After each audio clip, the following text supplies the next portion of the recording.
Assalamualaikum warahmatullahi wabarakatuh. Halo teman-teman semua. Selamat datang di channel Bunda Salsa Official, tempat di mana cerita bukan sekedar rangkaian kata, tapi jendela ke hati dan kehidupan.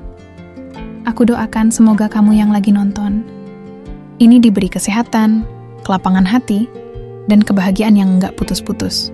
Kalau kamu lagi capek, semoga lewat cerita ini kamu bisa merasa lebih ringan. Kalau kamu lagi sendiri, semoga kamu merasa ditemani di sini.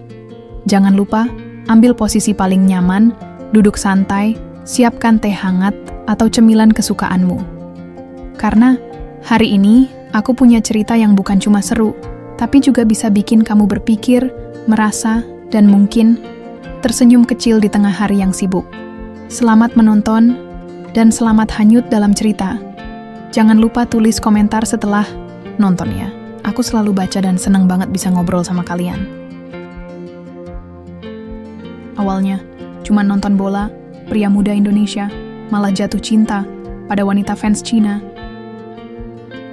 Malam itu, langit Jakarta cerah, meski hawa panas khas kota besar tetap melekat di kulit. Di antara ribuan kepala yang tumpah ruah di Stadion Gelora, Bung Karno, Indra duduk dengan kaos merah kebanggaan, lambang Garuda di dada. Ia datang bersama dua temannya dari kantor, sekadar melepas penat setelah sepekan jadi mandor proyek besar di bilangan Sudirman. Pertandingan sepak bola malam itu bukan sekadar laga biasa. Indonesia melawan Cina. Tiket sudah habis sejak 2 minggu lalu. Penonton membludak. Klakson, teriakan, kibaran bendera, semua jadi lautan semangat. Indra, tanpa sengaja, duduk di area pendukung tim Cina. Salah lihat pintu masuk, katanya. Tapi ia tidak peduli. Suasana tetap seru, dan yang penting, posisinya cukup strategis untuk melihat lapangan. Baru 10 menit berlalu, sorotan matanya terhenti. 2 bangku di sebelah kiri, seorang perempuan muda berdiri sambil mengibarkan bendera kecil Cina. Rambut hitam panjangnya dikuncir simpel, wajahnya bersih tanpa makeup berlebihan. Di antara lautan orang, dia mencolok, bukan karena penampilannya, tapi karena tatapannya yang tenang, beda dari lainnya yang berteriak-teriak. Perempuan itu tersenyum pada seseorang di belakang, lalu duduk lagi. Indra terus melirik tanpa sadar. Dia tahu ini konyol, tapi ada sesuatu yang membuatnya ingin mengenalnya. Beberapa menit kemudian, dengan keberanian entah dari mana, Indra berdiri, mendekat, dan membuka percakapan seadanya. "Hi, you're not from Indonesia, right?" Perempuan itu menoleh, lalu tertawa kecil. "No, I'm from China. My name is Ying." Indra mengangguk, lalu duduk di sebelahnya. "I'm Indra." Mereka berbicara dengan bahasa Inggris seadanya. Ying ternyata datang ke Jakarta bersama teman-teman kantornya dari Shanghai untuk menonton pertandingan dan sekaligus liburan. Dia baru saja menyelesaikan urusan bisnis di Surabaya. Obrolan yang tadinya canggung berubah jadi menyenangkan. Ying bukan hanya cantik, tapi juga ramah. Dia tertawa saat Indra salah sebut kata dalam bahasa Inggris. Tapi dia tidak mengejek, malah mengajari dengan sabar. Waktu berjalan cepat. Gol pertama terjadi, penonton bersorak. Tapi Indra tidak begitu peduli dengan skor. Fokusnya satu, perempuan di sampingnya. Setelah pertandingan usai, skornya imbang, 2-2, Indra memberanikan diri mengajak Ying makan. "Mau coba bakso kaki 5 Indonesia?" Ying mengangguk antusias. "I love trying local food." Mereka berjalan bersama keluar stadion, menyusuri trotoar yang ramai. Beberapa pedagang asongan menawarkan souvenir. Indra membelikan Ying gantungan kunci kecil berbentuk bola. Ying tertawa, lalu mengucapkan "Xiexia." Warung bakso yang mereka datangi sederhana. Meja plastik, bangku panjang, asap mengepul dari panci besar. Indra menjelaskan satu persatu. Kuah, sambal, mie, kerupuk. Ying tampak antusias, bahkan memotret mangkuk bakso sebelum menyantapnya. Indra melihat semua itu dengan perasaan yang sulit dijelaskan. Hanya dari makan malam sederhana, dia merasa seperti duduk bersama seseorang yang sudah lama dikenalnya. Obrolan berlanjut. tentang pekerjaan, keluarga, impian masa depan. Ying bercerita bahwa dia sudah menjanda 2 tahun dan memilih hidup mandiri sejak suaminya meninggal. Ia suka berjalan-jalan, suka mengenal budaya baru, tapi tidak ada satupun cerita sedalam itu yang membuat Indra mundur. Justru sebaliknya. Sebelum berpisah malam itu, mereka bertukar akun media sosial. Tak ada janji manis, hanya saling bilang, "See you again." Tapi dalam hati Indra, dia tahu, itu bukan pertemuan biasa. Dia pulang malam, itu dengan pikiran penuh. Teman-temannya bertanya kenapa dia senyum-senyum sendiri di mobil. Indra hanya bilang, "Kayaknya gue suka sama cewek Cina tadi." Mereka tertawa, mengira Indra cuma mabuk bola. Tapi bagi Indra, malam itu adalah awal. Bukan hanya awal dari sebuah kenangan, tapi mungkin awal dari hidup yang tak pernah ia bayangkan. 2 hari setelah pertandingan di GBK, Indra duduk di teras rumah kontrakannya di Bekasi sambil membuka ponsel. Jempolnya berhenti di satu notifikasi. Ying accepted your follow request. Dia senyum-senyum sendiri. Indra bukan tipe orang yang suka mengejar perempuan, apalagi lewat media sosial. Tapi kali ini berbeda. Sejak pertemuan itu, ada ruang kosong yang aneh di pikirannya. Seolah ada hal yang belum selesai. Ia membuka profil Ying. Foto-fotonya rapi. Banyak tempat wisata di luar negeri, beberapa foto pemandangan, dan 1-2 foto selfie. Tidak glamor, tapi punya kesan tenang. Indra membuka pesan dan mengetik pelan. "Hi Ying, how are you today?" Balasan datang beberapa jam kemudian. "I'm good. Just landed in Shanghai. Tired but happy."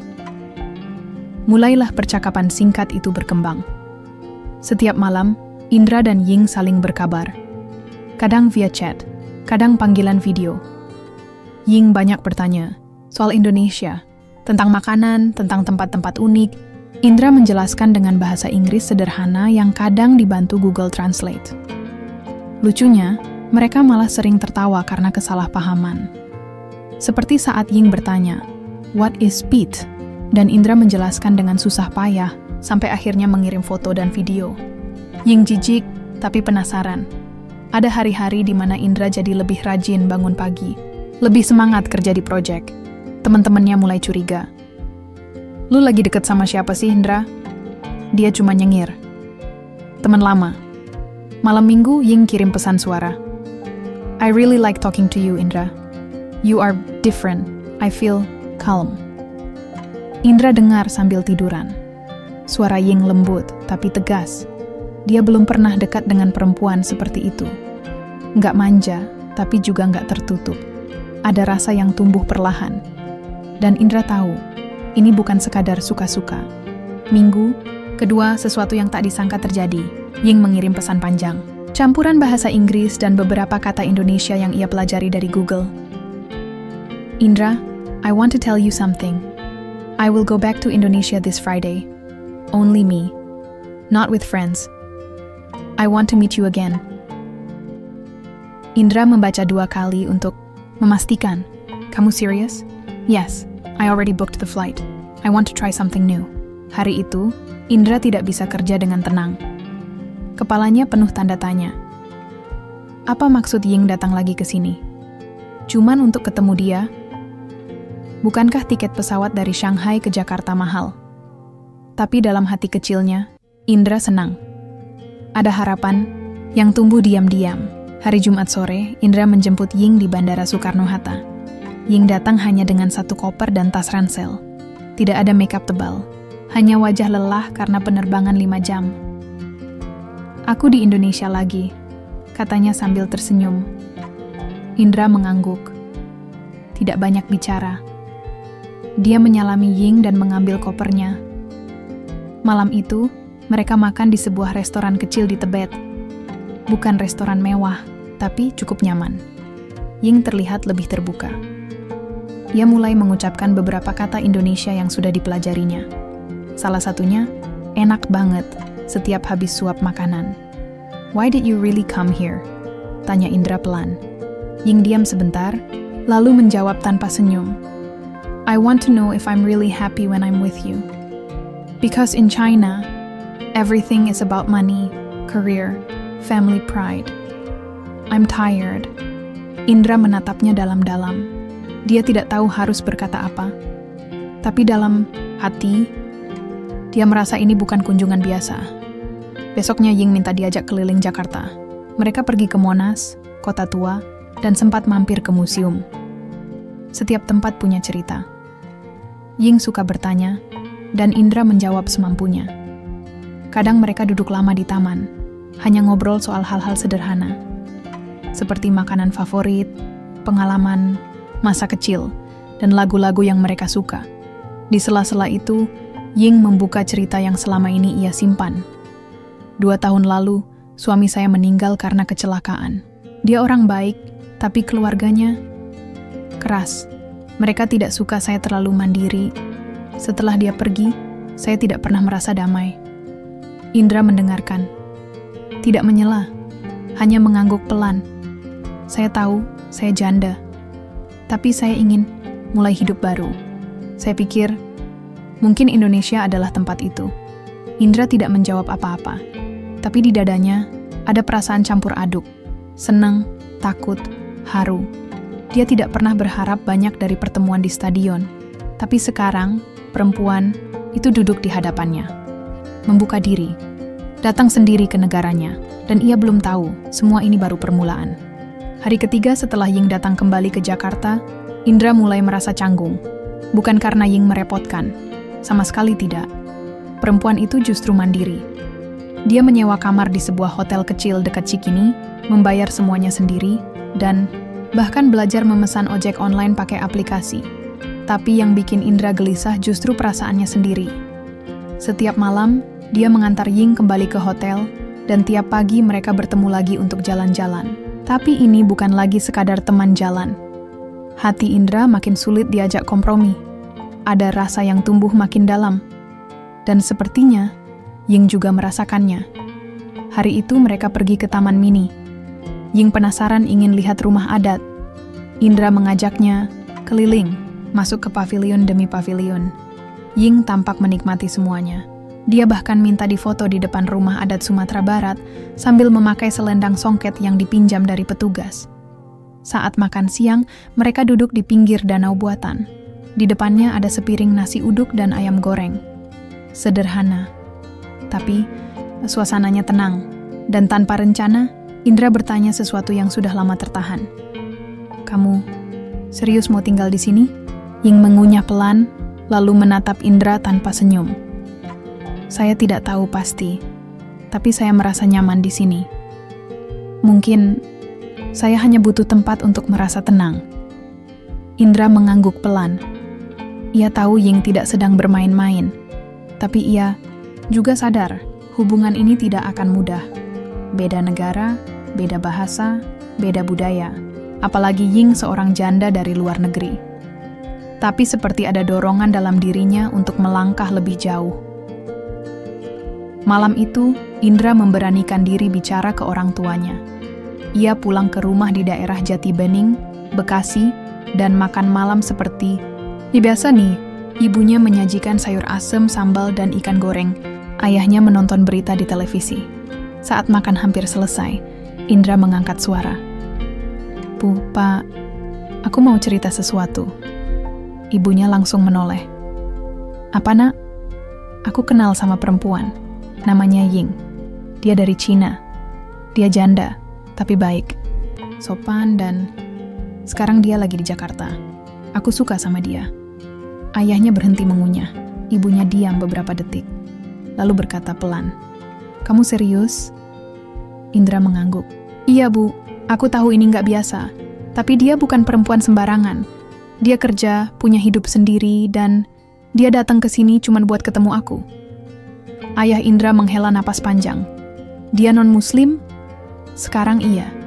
Tapi dia bilang, kalau serius, dia siap belajar. Siap menyesuaikan." Ibunya mengangguk pelan.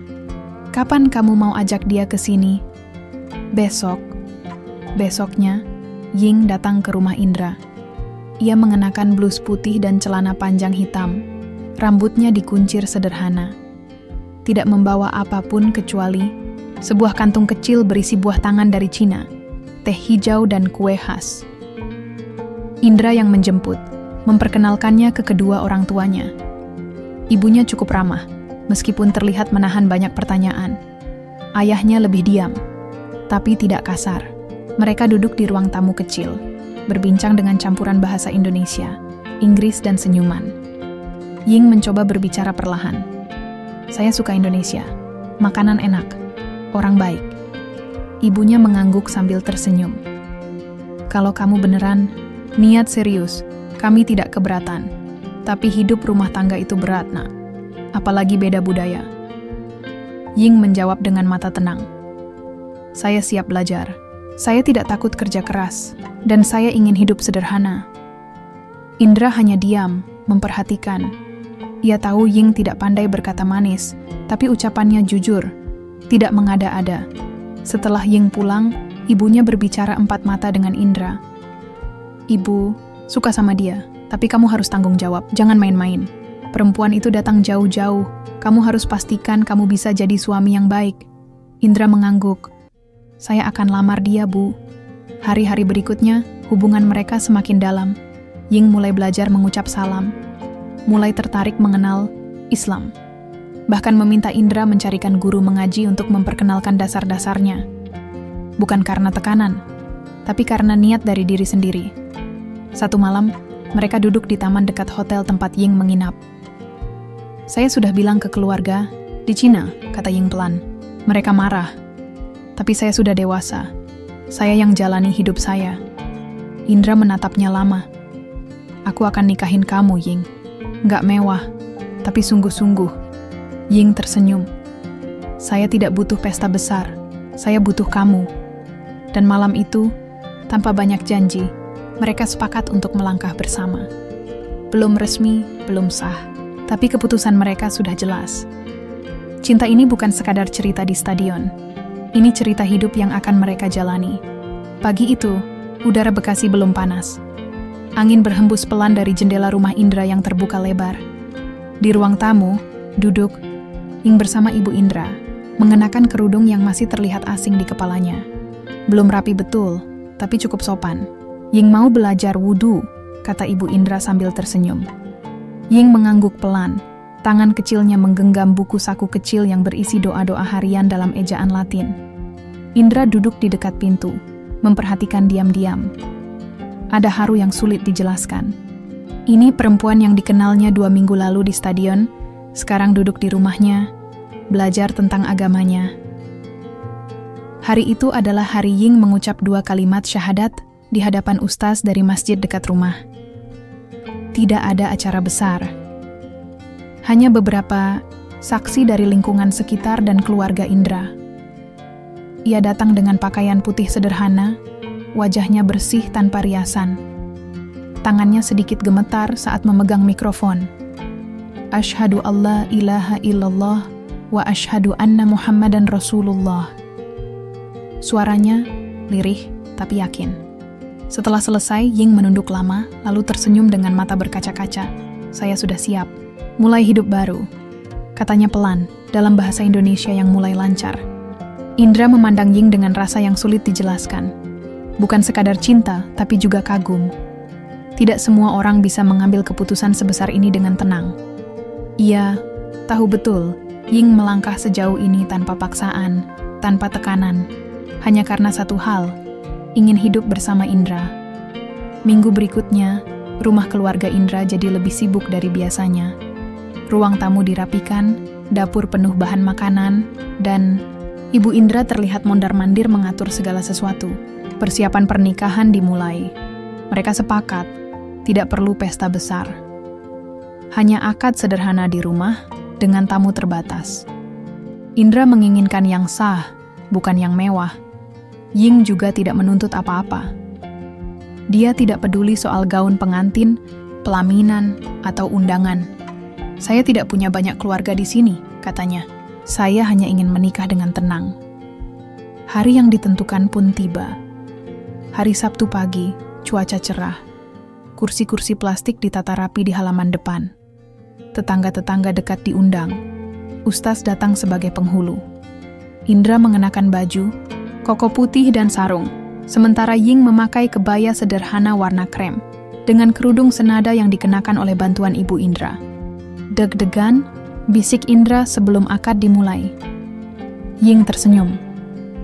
Saya lebih gugup waktu ucap syahadat. Orang-orang tertawa kecil. Prosesi berjalan lancar. Mahar yang diberikan Indra adalah 1 set alat salat dan cincin emas sederhana. Tanpa hambatan, akad selesai dalam 1 kali lafaz. Tepuk tangan kecil terdengar dari para tamu. Ying dan Indra sah menjadi suami istri. Usai akad, mereka duduk berdampingan di dalam rumah. Para tamu menyambut, menyalami, mengucap selamat. Tapi momen paling membekas justru saat Ying memeluk ibu Indra dengan mata berkaca-kaca. "Terima kasih sudah terima saya, Bu." Ibu Indra mengusap punggungnya. "Mulai sekarang kamu anak ibu juga. Rumah ini rumah kamu." Ying menahan air mata. Ia tahu, hidupnya tak akan mudah. Tapi dengan pelukan itu, ia merasa benar-benar diterima. Beberapa hari setelah pernikahan, Indra dan Ying memulai kehidupan baru. Mereka tinggal di rumah kontrakan kecil tidak jauh dari rumah orang tua Indra. 2 kamar, 1 dapur, dan 1 ruang, tamu sempit yang sering dijadikan tempat makan malam bersama. Ying mulai belajar memasak masakan Indonesia. Kadang gagal, kadang berhasil. Tapi Indra tidak pernah protes. Ia tahu usaha istrinya tidak main-main. Bahkan kadang Ying mempelajari resep dari tetangga atau video YouTube dengan subtitle bahasa Inggris. Lucunya, 1 kali Indra pulang kerja dan menemukan rumah berbau menyengat. "Apa ini?" tanyanya. Ying malu-malu. "Coba bikin sambal terasi." "Tapi, terlalu banyak terasi?" Indra hanya tertawa. "Terlalu banyak bukan masalah. Yang penting, kamu masih mau belajar." Mereka mulai terbiasa dengan kebiasaan masing-masing. Ying masih rutin video call dengan kakaknya di Cina. Meskipun pembicaraan mereka tidak selalu lancar, kadang keluarga Ying tidak mengerti pilihannya. Tapi Ying tetap yakin dengan keputusannya. Indra sendiri mulai menabung lebih giat. Ia ingin memperbaiki kehidupan mereka perlahan. Ia tahu Ying bukan tipe perempuan yang minta macam-macam. Tapi, ia ingin memberi kehidupan yang layak. Suatu malam, Ying duduk di depan rumah sambil menatap bintang. Indra ikut duduk di sebelahnya. "Kamu nyesel?"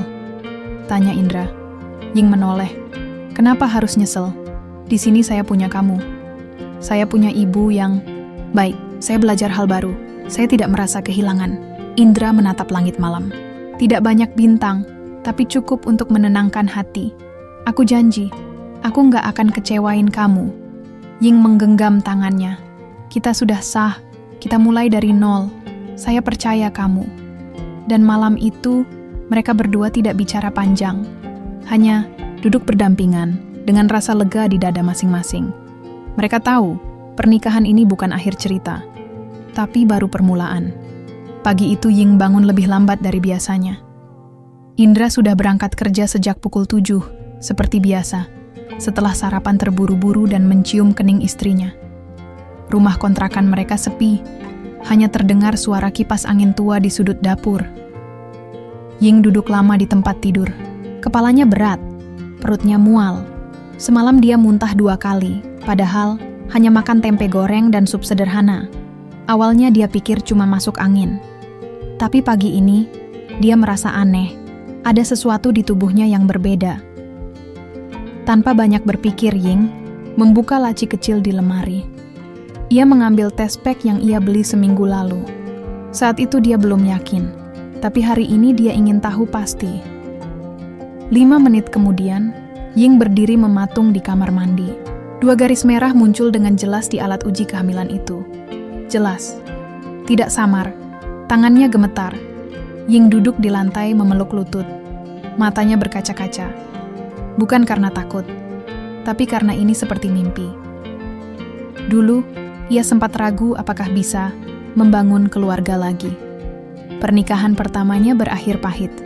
Ia kehilangan rasa percaya. Tapi sekarang, di kota asing, di negeri yang tidak menggunakan bahasanya, ia diberi anugerah baru. Ia hamil Indra pulang lebih awal sore itu. Begitu membuka, Pintu ia disambut aroma tumisan kangkung dan wajah istrinya yang bersinar. "Kamu kenapa?" "Senyum-senyum terus," kata Indra sambil melepas sepatu. Ying mendekat, menggenggam tangan suaminya, dan menyelipkan test pack yang tadi disimpannya di saku daster Indra, membaca alat itu. 2 garis merah. Butuh beberapa detik sebelum dia sadar. "Ying, kamu?" Ying mengangguk cepat, wajahnya mulai merah menahan air mata. "Kita akan punya bayi." Indra memeluk istrinya lama, tanpa kata-kata. Pelukannya erat, seolah ingin memastikan bahwa semua ini nyata. Setelah momen itu, keduanya duduk di lantai dapur, sambil tertawa dan memandangi test pack seperti benda ajaib. Hari-hari setelahnya jadi lebih sibuk. Ying mulai memeriksakan kandungan ke puskesmas terdekat. Ia ditemani Ibu Indra yang selalu telaten. Meski bahasa mereka terbatas, hubungan mereka justru terasa semakin dekat. Ying belajar banyak soal kehamilan dari ibu mertuanya, dari pantangan makanan sampai cara menenangkan diri saat mual menyerang. "Kalau pusing, jangan tidur terentang terus," kata Ibu Indra. Ying mengangguk sambil mencatat di bukunya. Kadang, Indra pulang membawa buah tangan, mangga muda, susu ibu hamil, atau hanya sekotak martabak telor. Katanya ngidam itu harus dituruti, kata Indra sambil menyodorkan mangga. Ying tertawa, "Saya nggak ngidam aneh-aneh, tapi..." "Mangga boleh." Perubahan fisik mulai terasa. Ying mudah lelah. Kadang emosinya naik turun. Tapi Indra sabar. Ia belajar pelan-pelan, meski sempat gugup waktu mendengar penjelasan dokter soal hormon dan tekanan darah. Suatu malam, mereka pergi periksa USG ke bidan dekat rumah. Ruangan kecil itu hangat, dengan tembok berwarna hijau pastel dan aroma minyak kayu putih. Ying berbaring, dan layar monitor mulai menunjukkan bayangan samar. "Lihat ini," kata sang bidan sambil menunjuk layar. "Ada 2 kantung kehamilan. Ini..." "Kembar, Bu." Ying dan Indra saling menatap. "Kembar?" bisik Indra. Bidan tersenyum. "Iya, selamat Pak. Ibu hamil anak kembar." Ying langsung menutup mulutnya dengan tangan. Indra seperti kehilangan kata. Mereka saling genggam erat. Tangis Ying pecah tanpa bisa ditahan. "Kamu kuat?" tanya Indra pelan. Ying mengangguk sambil mengusap perutnya yang mulai membuncit. "Saya harus kuat. Kita harus siap." Sejak saat itu, Indra makin bekerja keras. Ia ambil lembur lebih sering, kadang pulang larut malam. Ying paham. Ia tahu suaminya bukan sedang menjauh, tapi sedang berjuang. Mereka juga mulai menata ulang rumah kontrakan. Kamar satunya dibereskan jadi kamar bayi. Dindingnya dicat warna lembut, dan mereka mulai menabung untuk beli 2 box bayi kecil. Ying sering duduk sendirian sambil menyulam nama-nama di kain kecil. Ia belum tahu pasti nama apa yang akan dipakai. Tapi ia menulis 1 kata dalam bahasa Mandarin, Fu, Adfu, artinya keberuntungan. "Saya percaya anak ini membawa keberuntungan," katanya suatu malam. Indra memeluk pundaknya. "Aku juga percaya. Kita akan baik-baik saja." Meski keluarga Ying di Cina belum sepenuhnya menerima, Ying tetap berusaha menjaga komunikasi. Ia mengirim kabar lewat pesan singkat, mengirim foto hasil USG. Kadang hanya dibalas dengan 1 kata. Tapi Ying tidak menyerah. "Saya ingin mereka tahu, saya bahagia," katanya. Dan memang, kebahagiaan itu nyata. Meski hidup sederhana, meski harus irit sana-sini, ada tawa setiap malam, ada harapan di setiap pagi. Hari demi hari, perut Ying makin membesar. Ia jadi lebih lambat bergerak, tapi tidak pernah mengeluh. Ia belajar sabar, belajar kuat. Indra sendiri mulai rajin mencatat pengeluaran, menyisihkan sebagian gaji untuk persalinan nanti. Ia juga meminta izin ke perusahaan agar bisa ambil cuti panjang saat waktu melahirkan tiba. "Kita nggak tahu nanti akan gimana," kata Indra. "Tapi aku mau ada di sisimu waktu kamu butuh." Ying menatap suaminya. "Kamu sudah ada sejak awal. Itu cukup buat saya kuat." Mereka tahu perjalanan ini belum berakhir. Tapi satu hal yang pasti, mereka tidak lagi berjalan sendiri. Hari-hari menjelang kelahiran menjadi masa paling berat bagi Ying. Perutnya semakin besar, Jalan pun sudah tidak bisa cepat. Nafasnya pendek-pendek. Kadang harus duduk tiap 5 menit sekali.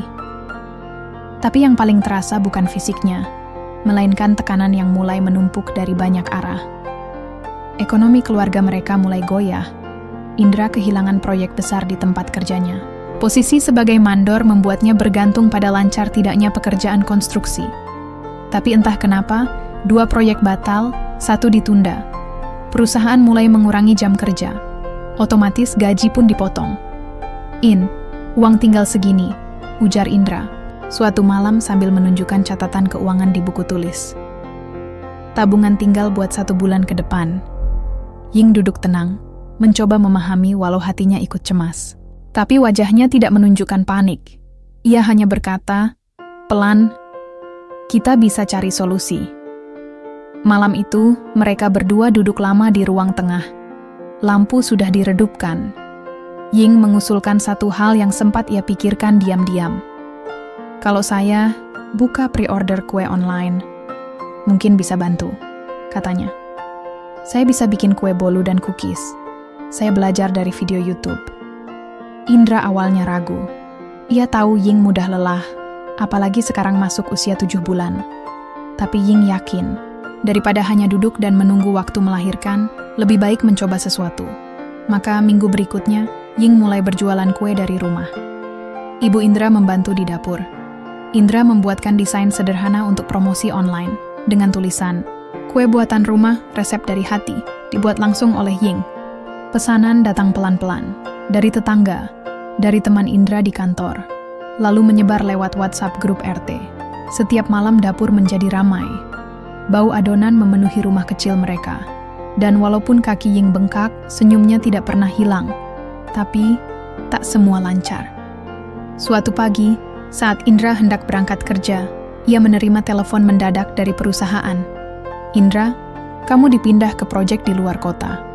Semarang, 3 bulan, suara manajer di ujung telepon Indra terdiam. Istri saya hamil besar, Pak. Saya nggak bisa ninggalin.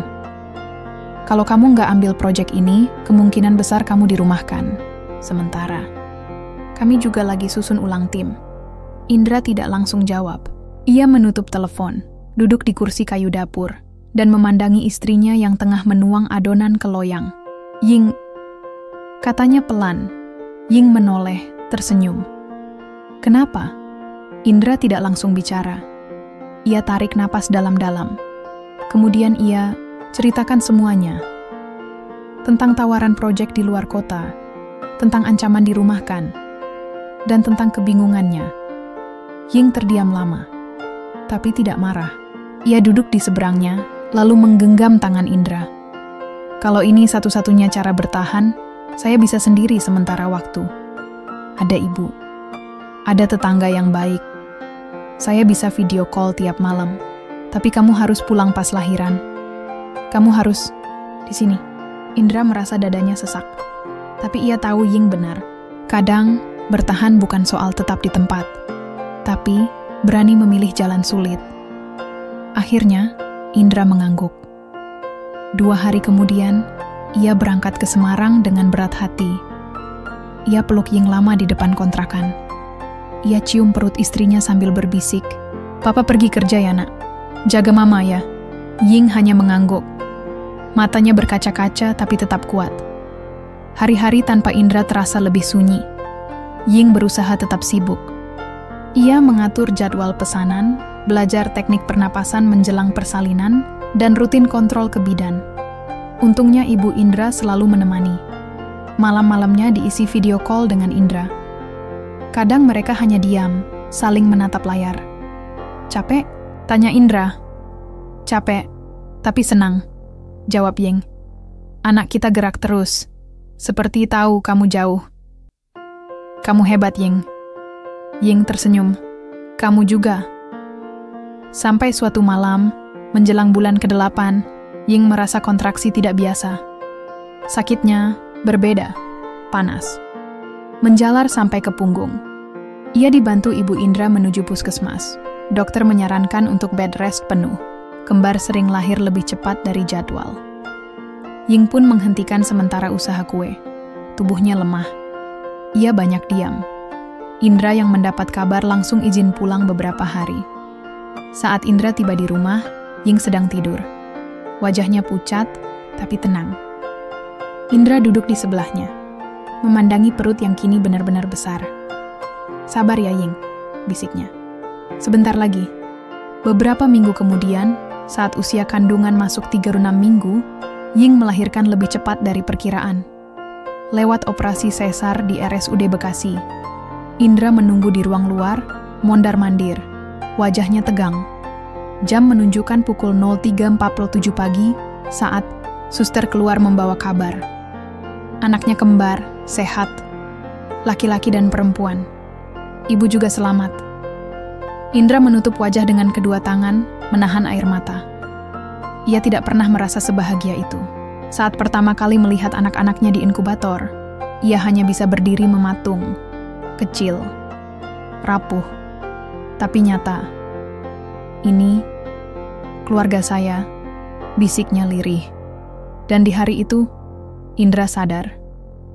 Tidak ada perjuangan yang sia-sia. Semua kesulitan, lelah, dan air mata terbayar oleh dua makhluk kecil yang kini jadi alasan mereka untuk terus hidup dan bertahan. Bayi kembar itu diberi nama Arjuna dan Meilin. Arjuna, nama dari tokoh pewayangan yang tangguh dan jujur.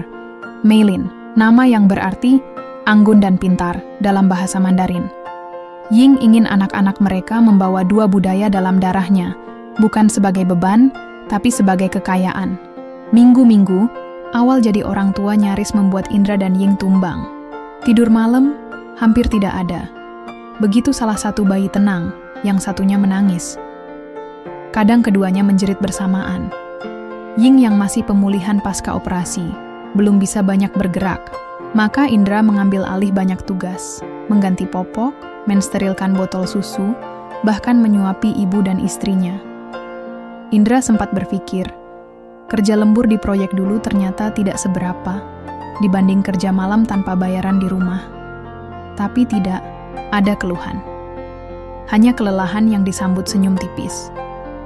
Kadang, di sela-sela menyusui Meilin atau menina bobokan Arjuna, Ying akan memandang Indra dan berkata, "Kamu hebat, Papa." Dan Indra, walau matanya merah karena kurang tidur, hanya mengangguk. Waktu berjalan cepat. Arjuna dan Meilin tumbuh sehat, aktif, dan manja. Tapi biaya hidup juga ikut naik. Susu formula, popok, imunisasi, dan perlengkapan bayi lainnya terus menggerus tabungan yang sudah tipis. Indra kembali bekerja, tapi proyeknya belum sebesar sebelumnya. Kadang ia dibayar telat. Kadang harus pinjam motor tetangga buat berangkat kerja. Ying sendiri belum bisa aktif jualan kue seperti dulu.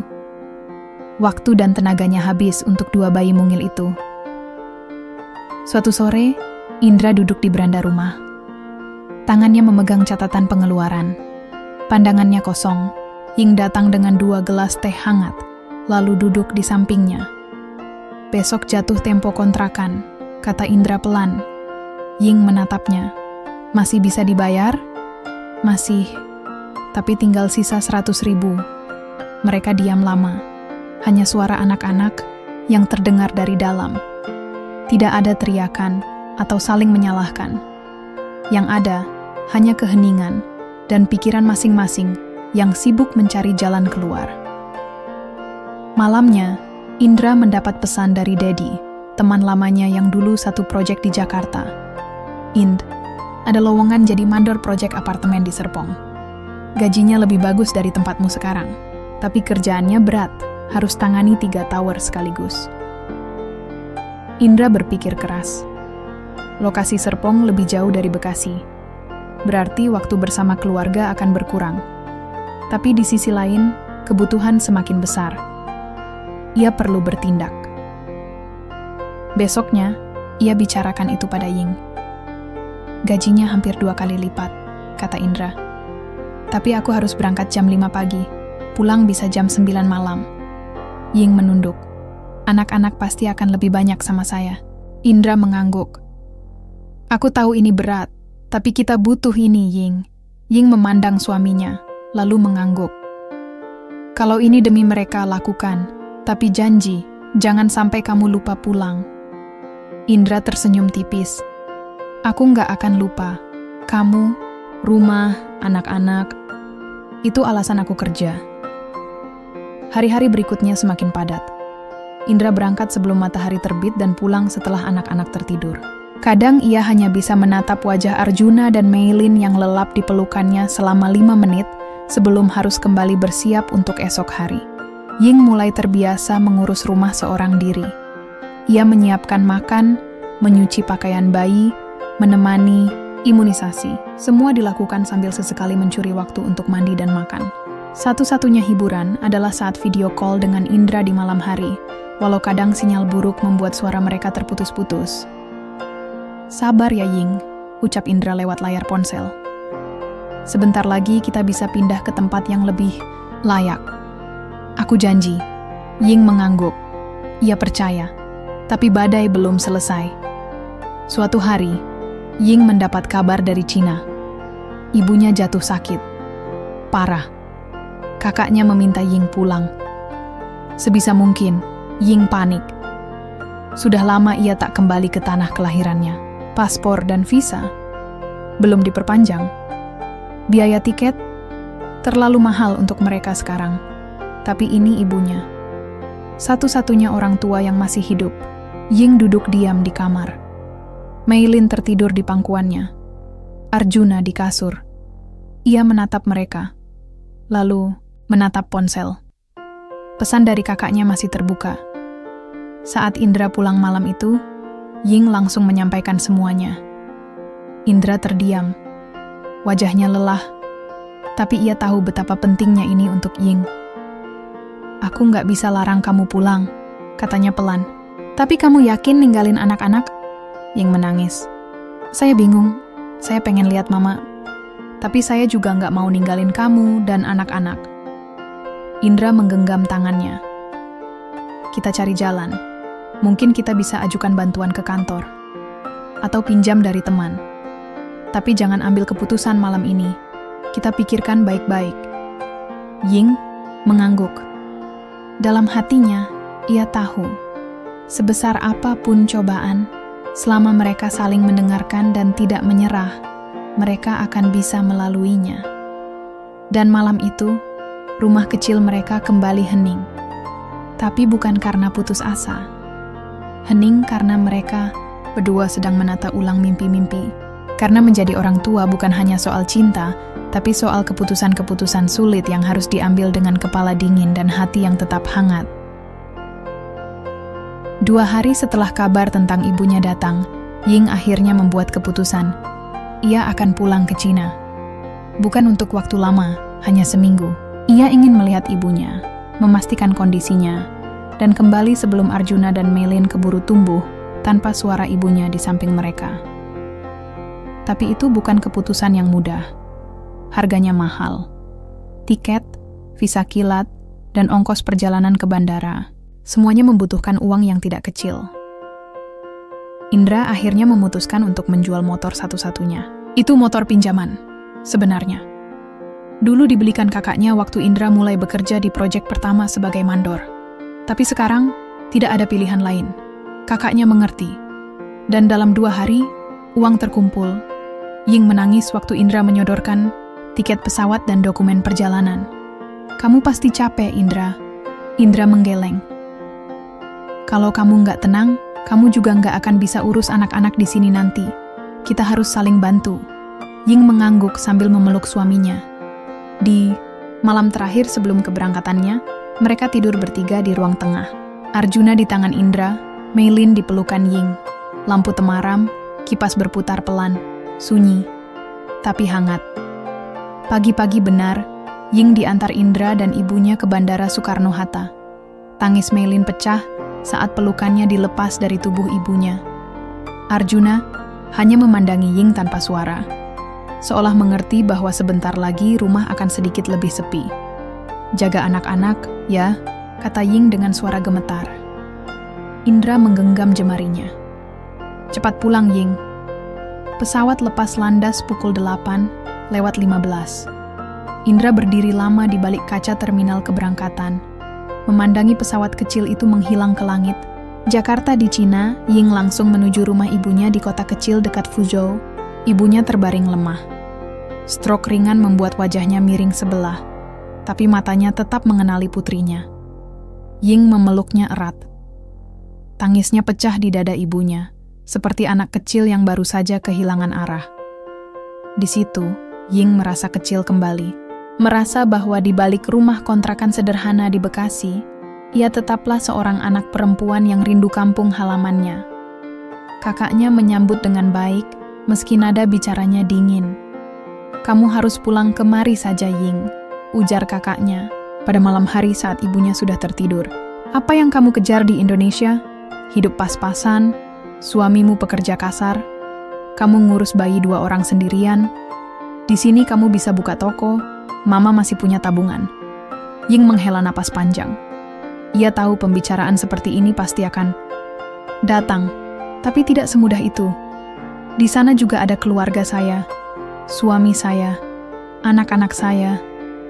"Lelaki Indonesia itu," ujar kakaknya dengan sinis. "Kamu sampai ganti agama untuk dia. Dia bisa kasih kamu hidup seperti apa, Ying?" "Dia kasih saya hidup yang jujur, yang tenang. Walau nggak kaya," jawab Ying tenang. "Jadi kamu lebih pilih dia daripada keluarga sendiri?" Ying tidak menjawab. Ia berdiri, lalu kembali ke kamar ibunya. Dalam hati, ia tahu, untuk menjalani hidup yang dia pilih sendiri, kadang orang harus berani menanggung jarak, penghakiman, bahkan kehilangan. Sementara itu di Indonesia, Indra kewalahan. 2 bayi. 2 anak menangis. 2 botol susu yang harus selalu steril. 1 rumah yang harus tetap bersih. Dan pekerjaan yang makin menumpuk di proyek Serpong Taibunya membantu semampunya. Tapi usia sudah tidak bisa bohong. Kadang beliau terlalu lelah hanya untuk sekadar menenangkan tangisan Arjuna yang susah tidur. Indra jadi jarang tidur. Di proyek, ia mulai ceroboh. Pernah hampir salah mengukur besi cor. Pernah juga lupa kirim laporan mingguan ke atasan. Suatu hari, ia ditegur keras. "Kamu kayak nggak fokus, Indra. Kalau memang lagi ada masalah keluarga, ambil cuti. Jangan sampai proyek ini bermasalah gara-gara kamu." Indra diam saja. Ia tidak bisa cuti. Kalau cuti, artinya tidak dibayar. Dan artinya, susu Meilin minggu depan harus diganti air tajin. Di rumah, setiap malam ia berusaha menenangkan diri dengan menatap foto Ying di ponsel. Lalu memutar suara rekaman tertawa anak-anak. Sesederhana itu cara bertahan. Hari kelima, Ying mengirim pesan. "Besok saya pulang, Indra. Mama lebih tenang sekarang. Kakak saya masih marah, tapi saya harus kembali ke rumah kita. Anak-anak pasti rindu." Indra membalas dengan cepat. "Kami semua rindu kamu." Meilin sudah bisa tengkurap sendiri. Ying tersenyum membaca pesan itu. Ia menatap ibunya yang tidur damai di ranjang tua. Lalu keluar dari kamar, melihat langit malam Cina yang bersih. Ia tahu, tanah ini tempat asalnya. Tapi rumahnya sekarang sudah berpindah. Hari ke-7, Ying tiba di rumah menjelang maghrib. Indra menyambut di gerbang. Arjuna tertidur di gendongan neneknya. Meilin sedang digendong tetangga. Wajah mereka cerah. Ying langsung mencium kedua anaknya. Memeluk mereka erat, lalu menatap Indra. Tak ada kata-kata yang diucap, hanya tatapan. Tatapan yang berkata, "Saya sudah kembali." Dan di malam itu, setelah anak-anak tidur, mereka berdua duduk di ruang tengah. Sama seperti malam-malam sebelumnya. Tapi kali ini, Ying bersandar lebih lama di bahu Indra. "Saya nggak akan pergi lama-lama lagi," katanya. Indra mengangguk. "Rumah ini nggak sama kalau kamu nggak ada." Dan seperti itu, tanpa perlu janji yang muluk-muluk, mereka kembali jadi tim. Kembali jadi satu.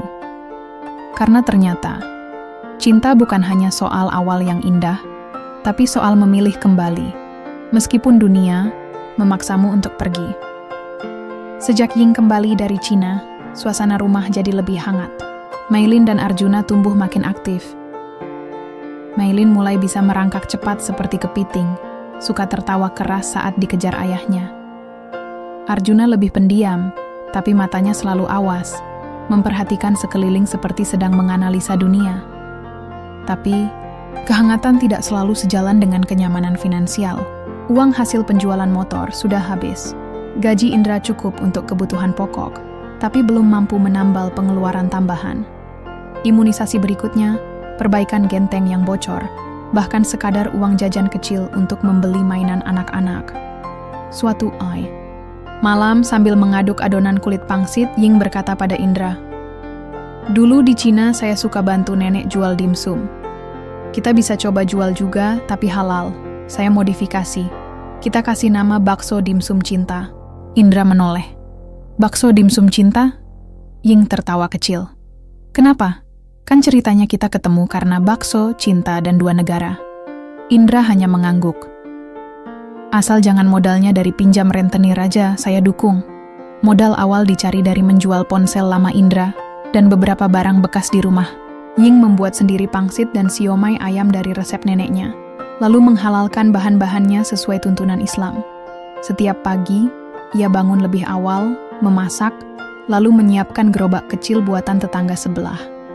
Awalnya, Ying hanya jualan di depan rumah, tapi jalan di gang sempit dan tak banyak orang lewat. 3 hari pertama, pembeli bisa dihitung jari. Hari keempat, hanya ada 1 ibu-ibu yang membeli 2 tusuk siomay, itu pun sambil nawar setengah harga. Tapi Ying tidak menyerah. "Aku sudah biasa mulai dari nol," katanya pada Indra. Di negara baru, di agama baru, di hidup baru. Akhirnya, Indra mengusulkan agar Ying coba berjualan di sekitar SD dekat proyek tempat ia bekerja. Banyak orang tua menunggu anak-anak mereka pulang, biasanya sambil mencari jajanan. Indra bicara pada satpam sekolah dan ibu-ibu PKK. "Istri saya baru mulai jualan. Makanan bersih, halal, enak. Tolong dibantu." Ya. Hari pertama di lokasi baru, Ying menjual habis seluruh dagangannya dalam 2 jam. Banyak anak-anak penasaran dengan tampilan siomay dan bakso tusuk yang dibentuk lucu-lucu. Ada yang seperti panda, ada yang berbentuk hati. Ying sengaja bikin begitu agar menarik perhatian. Dari situ, nama bakso dimsum cinta mulai dikenal.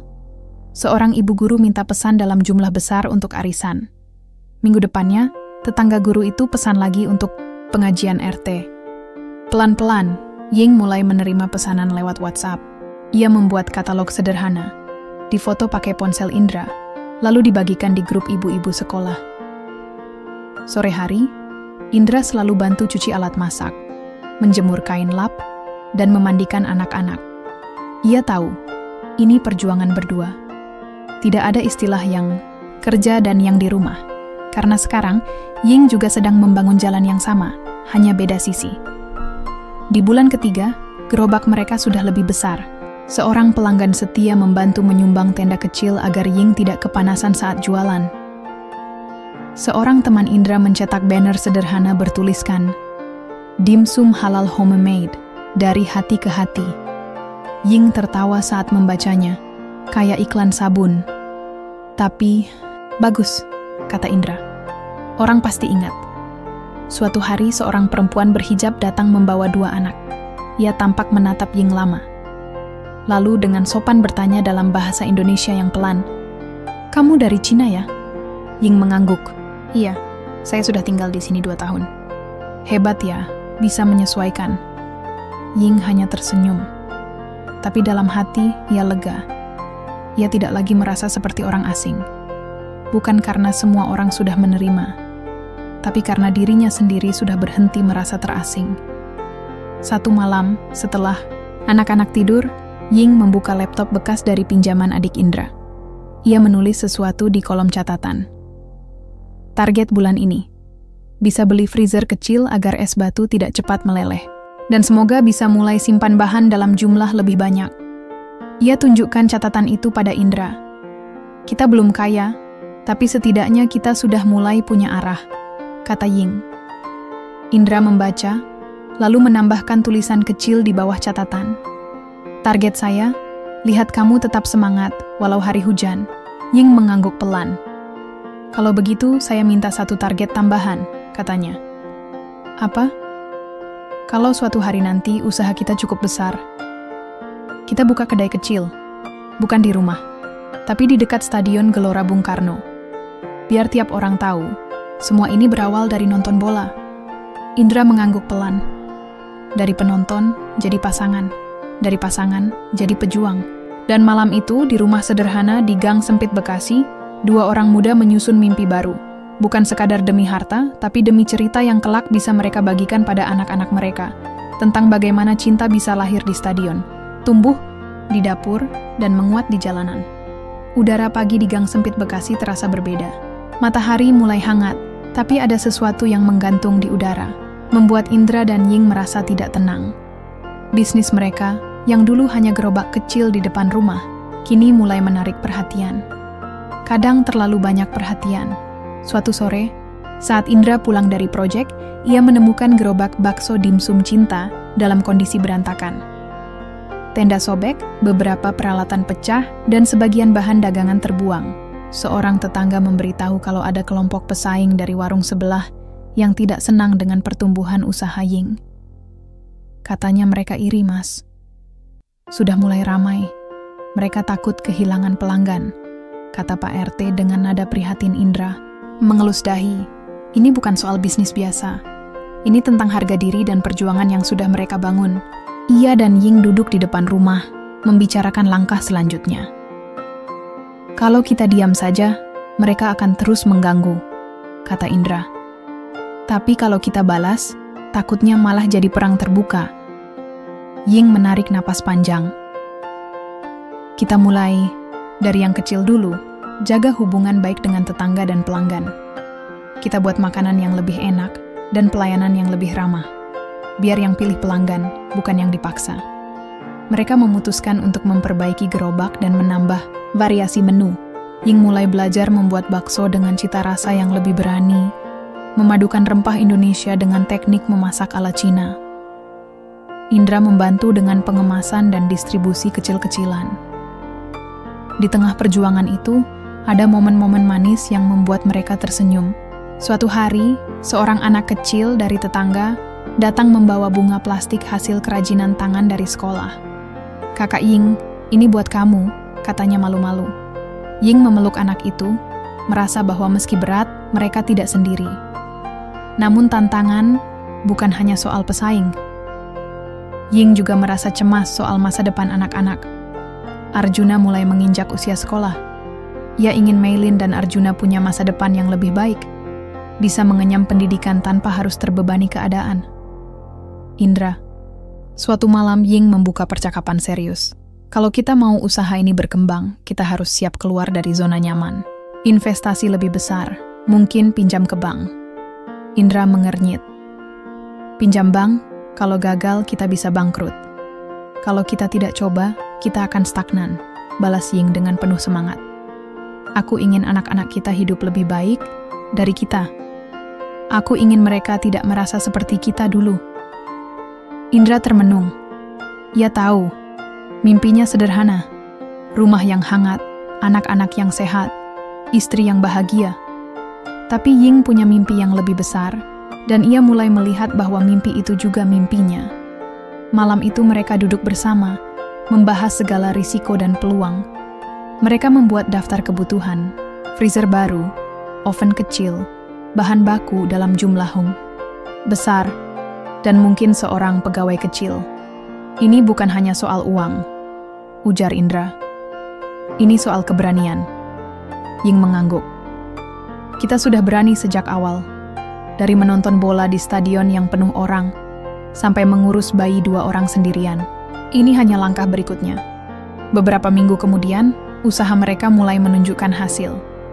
Penjualan meningkat, pelanggan semakin banyak, dan gerobak kecil berubah menjadi kios sederhana di pinggir jalan.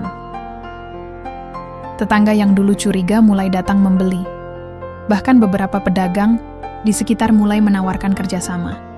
Satu hari, seorang pria paruh-baya datang membawa proposal kecil untuk membuka cabang di dekat terminal bus Bekasi Indra. Dan Ying saling pandang. Mereka tersenyum, tahu bahwa langkah mereka sudah jauh dari titik awal. Di penghujung cerita, saat sore mulai meredup dan lampu jalan menyala satu persatu, Indra membawa Ying dan kedua anak mereka ke sebuah lapangan kecil dekat rumah. "Mari, kita lihat," katanya. Anak-anak berlarian, tertawa. Ying menatap Indra, lalu berkata, "Kita sudah melewati banyak hal." Indra menggenggam tangan istrinya erat, "Dan kita akan melewati lebih banyak lagi, bersama." Di bawah langit senja yang jingga, keluarga kecil itu berdiri kuat. Dari Stadion Gelora Bung Karno, dari bakso dan dimsum, dari harapan dan kerja keras, mereka membangun masa depan yang mereka impikan. Waktu terus berjalan, membawa Indra dan Ying ke babak baru kehidupan yang penuh warna. Kios kecil bakso dimsum cinta, yang dulu sederhana kini mulai berubah menjadi tempat yang cukup ramai, walau masih jauh dari kata besar. Tapi bukan soal ukuran, melainkan tentang arti perjuangan yang mereka rajut tiap hari. Suatu pagi, Indra membuka toko lebih awal. Matahari belum sepenuhnya naik, tapi sudah ada beberapa pelanggan yang menunggu. Mereka ingin menikmati sarapan hangat sebelum memulai hari. Maylin dan Arjuna, yang sudah mulai belajar berjalan dan berbicara, bermain di sudut kios sambil tertawa. Ying keluar dari dapur membawa nampan berisi pangsit dan bakso. Wajahnya cerah, walau matanya sesekali menyembunyikan kelelahan.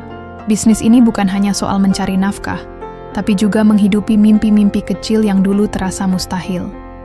Namun, tak lama kemudian, datanglah tantangan baru yang tak mereka duga.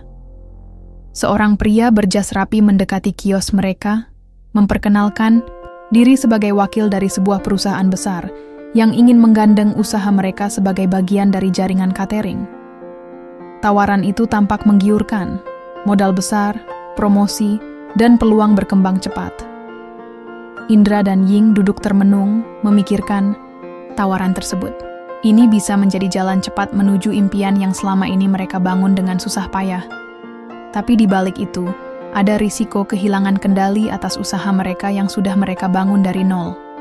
Malamnya, mereka berbincang panjang. Kalau kita terima, kita bisa lebih tenang secara finansial. Tapi apakah kita siap menyerahkan sebagian dari apa yang sudah kita bangun?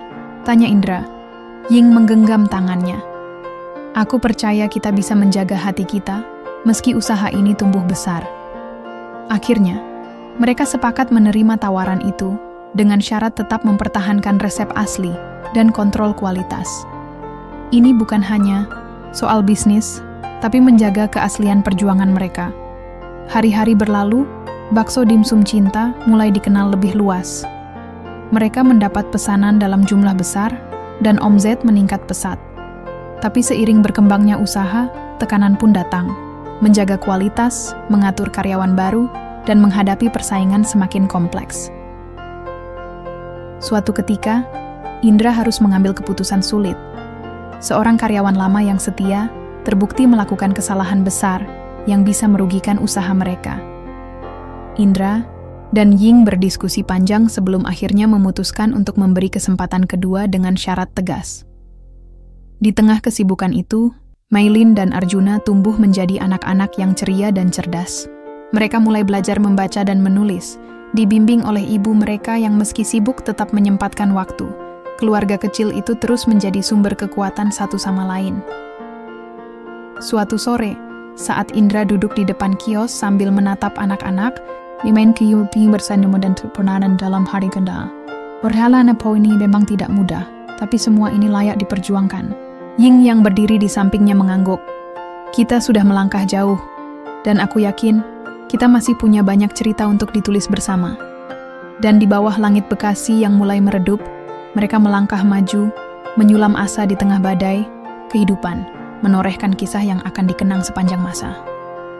Setelah melewati berbagai ujian yang datang silih berganti, Indra dan Ying berdiri di puncak perjalanan yang dulu hanya bermula dari pertemuan sederhana di Stadion Gelora Bung Karno. Kini, bakso dimsum cinta telah menjadi warung yang dikenal di Bekasi dan sekitarnya.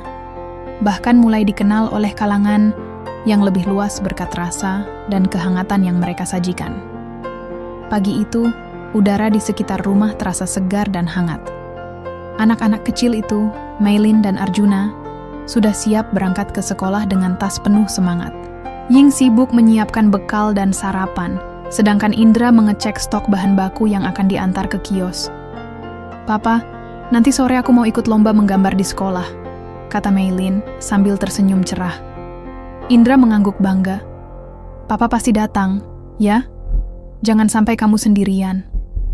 "Pasti, aku mau tunjukin sama papa dan mama," balas Meilin dengan semangat. Hari-hari seperti ini, bagi keluarga kecil mereka adalah hadiah paling berharga. Setiap tawa, setiap pelukan, menjadi alasan mengapa mereka berjuang tanpa henti. Ying duduk sebentar, merenungkan perjalanan yang telah mereka lalui.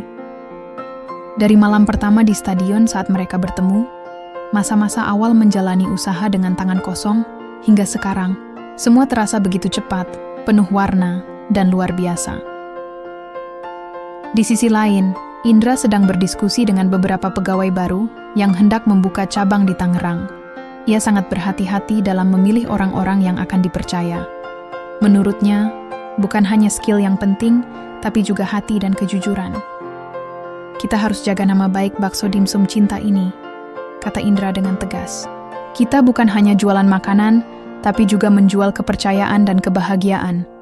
Pegawai yang mendengar itu mengangguk penuh semangat. Mereka tahu beban yang diemban bukan ringan, tapi mereka siap membantu membangun sesuatu yang besar bersama-sama. Malam, harinya, setelah anak-anak tidur, Indra dan Ying duduk di teras rumah, menikmati secangkir teh hangat. Suasana begitu tenang, hanya suara jangkrik dan angin malam yang menemani. "Ying," ujar Indra pelan, "apa kamu pernah bayangkan akan sampai sejauh ini?" Ying tersenyum. "Dulu, aku cuma ingin hidup sederhana. Tapi kamu yang mengajarkanku bahwa hidup harus diwarnai mimpi dan perjuangan." Indra menggenggam tangan istrinya. "Dan aku bersyukur punya kamu. Kamu bukan hanya istriku, tapi juga teman terbaikku." Mereka saling bertatapan, seolah mengukir janji tanpa kata-kata. Bahwa apapun yang terjadi nanti, mereka akan terus berjalan bersama. Waktu berlalu, Meilin dan Arjuna tumbuh menjadi anak-anak yang ceria, pintar, dan penuh rasa ingin tahu. Ying selalu memastikan mereka mendapatkan pendidikan terbaik, walau tetap tidak melupakan akar budaya kedua orang tua. Mereka sering mengadakan acara kecil di rumah, mengundang tetangga dan pelanggan setia, berbagi cerita dan tawa. Keluarga kecil, ini menjadi pusat kehangatan dan inspirasi bagi banyak orang. Di akhir cerita, Indra berdiri di depan kios utama, menatap gerobak kecil yang dulu pertama kali mereka gunakan. Terbayang betapa banyak langkah yang sudah mereka ambil, betapa banyak peluh yang sudah tumpah. Ternyata, perjalanan ini tidak hanya soal bakso dan dimsum, gumamnya. Ini tentang cinta, kerja keras, dan keberanian bermimpi. Ying datang dari belakang, memeluk Indra erat. Dan kita sudah membuktikan bahwa asal ada niat dan usaha, mimpi itu bisa jadi nyata.